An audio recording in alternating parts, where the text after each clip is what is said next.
pada saat kita kemarin dalam tanda kutip disebut kekosongan atau langka pasir kita di sini, yang anehnya kita untuk memenuhi kebutuhan kita justru datangkan dari Bulungan. Nah, sepanjang pengamatan kami, penelusuran kami juga menunjukkan bahwa sama juga di Bulungan tidak ada yang punya izin itu, Pak. Tapi kenapa kita bisa datangkan dari Bulungan?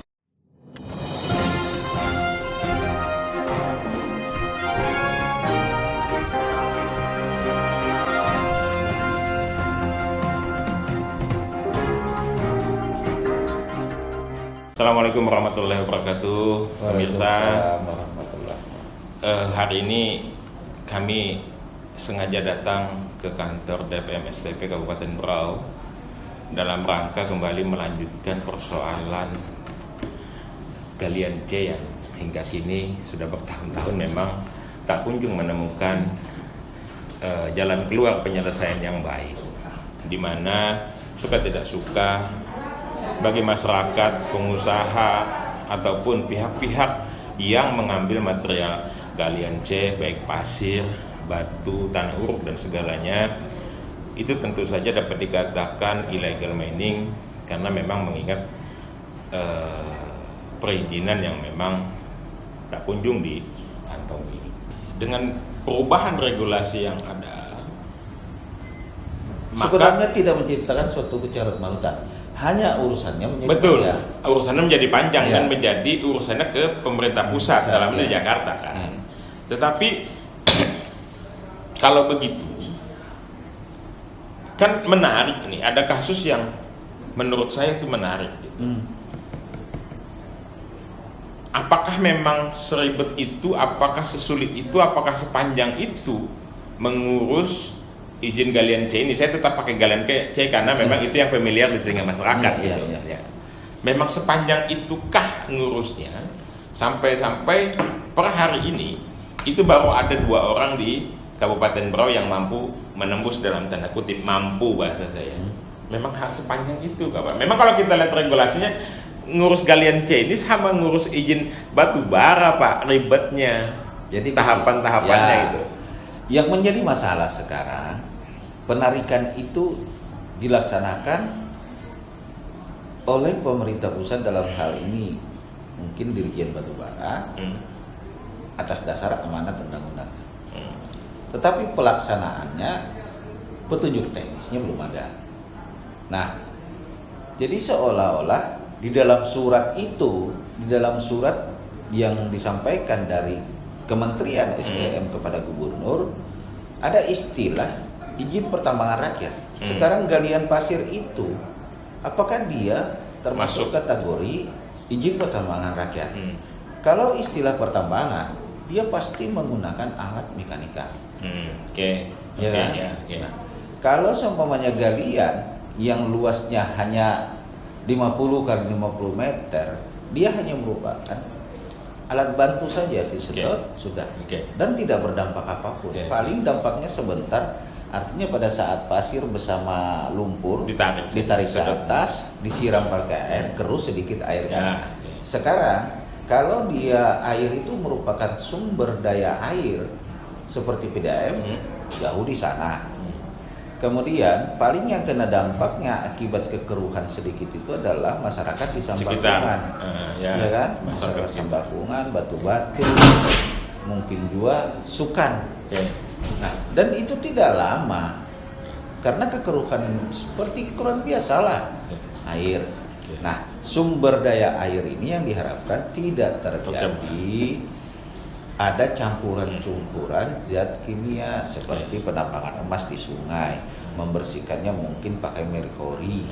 Nah, itu yang jangan sampai yang terjadi itu. Nah, tinggal permasalahan kita sekarang adalah masyarakat kita ini terbiasa enggak yang kan konon ceritanya 14 sampai dengan 18 orang mengurus itu dia sampai ke Jakarta sekalian. Tahapan-tahapannya pun panjang Pak gitu. Ya, sebenarnya tahapan itu tidak panjang. Kalau semuanya ribetnya seperti ngurus tambang batu bara Pak.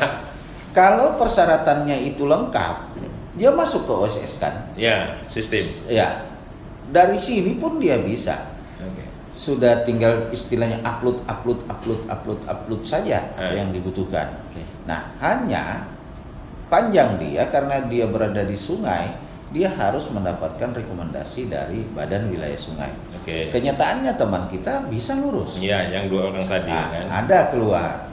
Kemudian dari informasi, apakah itu mengganggu sistem pelayaran segala macam? Informasi tata ruang kan ada tuh, diterbitkan oleh PU, Dinas Pekerjaan Umum Tata Ruang. Nah, kalau diperlukan lagi ada keraguan, minta rekomendasi dari KUPP. Apakah menambang pasir ini di alur pelayaran? Saya secara kasat mata menjamin itu tidak berada di alur pelayaran. Betul. Dan harusnya justru menguntungkan karena sedimentasi pendangkalan. Kalau istilah menguntungkan, aku masih bertanya. Pendangkalan itu harusnya kan bisa teratasi. Ya. Sekarang aku tanya lah. Berapa sih kemampuan penambang pasir itu satu hari nyedot? Paling kapalnya itu isi 8 kubik. 80 kubik berapa sih? Sekarang kalau dia menyedot di sana, lokasi penyedotan kalau sampean itu berjalan dari sini naik ke Tinting sampai di muka Samurakat, di situ kan ada lampu alur pelayaran. Berarti dalam sistem alur pelayaran jangan coba-coba kapal lewat di situ, pasti akan kandas. Nah, sekarang masyarakat di sana, kalau tadi sistem penambangannya itu menggunakan alat sedot yang begitu besar, mekanikal kan, mungkin membantu alur pelayaran. Teori itu sebenarnya aku masih setengah-setengah untuk menerima itulah. Nah, katakanlah dulu daerah pasir dan masih zaman aku masih anak-anak, masih sempat kita main bola di Pasarakan itu. Karena pasirnya timbul. Nah, begitu disedot, tenggelam dia. Tetapi alur pelayaran tetap lewat pinggir Gunung Tabur kan. Kadang melewati itu juga. Nah, jadi secara teoritis itu mengurangi alur pendangkalan, aku masih setengah menerima teori itu. Nah, kalau memang itu berlakulah peraturan Menteri Perhubungan 125 masuk kepada pengerukan. Pengerukan bukan penggalian dan bukan penambangan. Dia membuang sedimentasi yang ada di alur pelayaran atau di sekitar pelabuhan pengumpul seperti pelabuhan kita ini kan, sehingganya kapal tidak bisa sandar. Nah, dilakukanlah pengerukan. Apapun yang ada di bawah sana harus diangkat. Mau kayu, mau pasir, jadi bahan mau ikutan tanah. Jadi bahan ikutan aja. Kalau seumpamanya menurut peraturan Menteri Perhubungan 125 itu, kalau ada yang bernilai ekonomis untuk dijual, maka akan diterbitkan izin baru lagi. Namanya izin pengangkutan dan penjualan aset negara.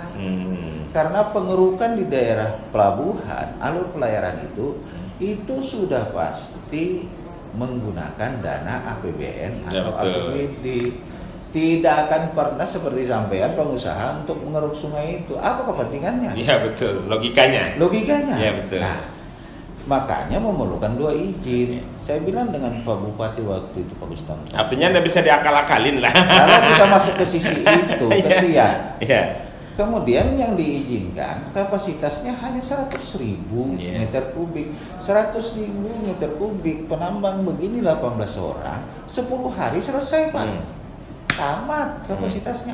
Apa perlu izin lagi? Nah, kalau memang begitu Pak, ini banyak pertanyaan yang muncul ya, dan logika berpikirnya benar. Kalau memang kondisinya begitu, pada saat kita kemarin dalam tanda kutip disebut kekosongan atau langka pasir kita di sini, yang anehnya kita untuk memenuhi kebutuhan kita justru datangkan dari Bulungan. Nah, sepanjang pengamatan kami, penelusuran kami juga menunjukkan bahwa sama juga di Bulungan tidak ada yang punya izin itu Pak. Tapi kenapa kita bisa datangkan dari Bulungan? Ini undang-undang kan? Undang-undang PP dan lain sebagainya berlakukan secara nasional. Nasional pasti. Tidak sekotak-sekot. Betul. Nah, begitu ada informasi, kita mendatangkan dari Bolongan. Hmm. Pertanyaan mendasarku, ini pasir dari Bolongan ini legal apa? Itu juga sama. Itu Tidak. Itu juga Ya kan? pertanyaannya. Pertanyaan sama. Aku ambil inisiatif. Karena sebelum ditarik ke pusat kan provinsi, jangan-jangan provinsi Kaltara sempat nerbitkan. Sempat nerbitkan. Oke. Telepon, enggak ada Pak Bidin. Sama kan? Sama. Teleponlah Ibu Jahra, Kepala Dinas di PMPTSP Kabupaten Bolongan. Ya. Jawabannya sama. Oh, berarti pasir itu dari Bolongan pasir apa? Ilegal juga, sama Aku juga. tahu Pak Bidin. Hah. Kau sebut ilegal, ku iya kan? Ku sebut tidak ilegal, izinnya mana? Nah, Dan itu itu kenapa bisa lolos dari Itu. Bolongan sampai ke Brau. Redep? Iya, betul. Ada 2 pos polisi, Hah. ada 2 pos APH. Dan luar biasa harganya sampai Nah. menembus 1.600.000. Itu kalau memang iya, kenapa BWS wilayah 5 Tarakan, wilayah 5 Kalimantan Tarakan itu tidak berteriak? Betul. Nah, Sungai Kayan kan di bawah kewenangan BWS. BWS 5. Hmm. Sungai Berau sama. Kenapa yang diributi Berau? Ini ada apa sebenarnya? Makanya ulun bingung dan itu harus Nah. terjauh kan. Tapi dengan ini bisa jadi gambaran lah. Silakan kita menafsirkan masing-masing. Nah, aku nggak gitu. mau menafsirkan itu. Nggak, silakan publik yang menyaksikan Ya. tayangan ini menafsirkan itu Ya, gitu ya. Itu permasalahan. Jadi bagi kami, kalau istilah carut marut mungkin dari sisi pendekatan ekonomi. Ya. Iyalah dari sisi pendekatan ekonomi. Karena apapun alasannya, itu adalah merupakan input terhadap proses pembangunan. Oke. Nah, kalau kita apakah pembangunan yang dilakukan pemerintah atau pribadi non-pribadi, kita berharap input itu tidak ada kaitannya masalah hukum. Pak, sekarang begini, Nah. saya mau tanya. Ini suka tidak suka, galian C ini kebutuhan dasar dalam sebuah pembangunan, baik di level kampung sampai di level kabupaten, baik dana ADK sampai dana APBD plus APBN, semua pasti menggunakan material yang sama. Ya, Sekarang ketika kita tidak punya itu, terus bagaimana kita membangun, Pak? Gitu. Nah, memang sih ketika ini pertanyaannya tentu bisa ditanyakan balik. Selama ini beres-beres saja pembangunan, selesai-selesai aja. aku nggak mengerti itu mekanisme.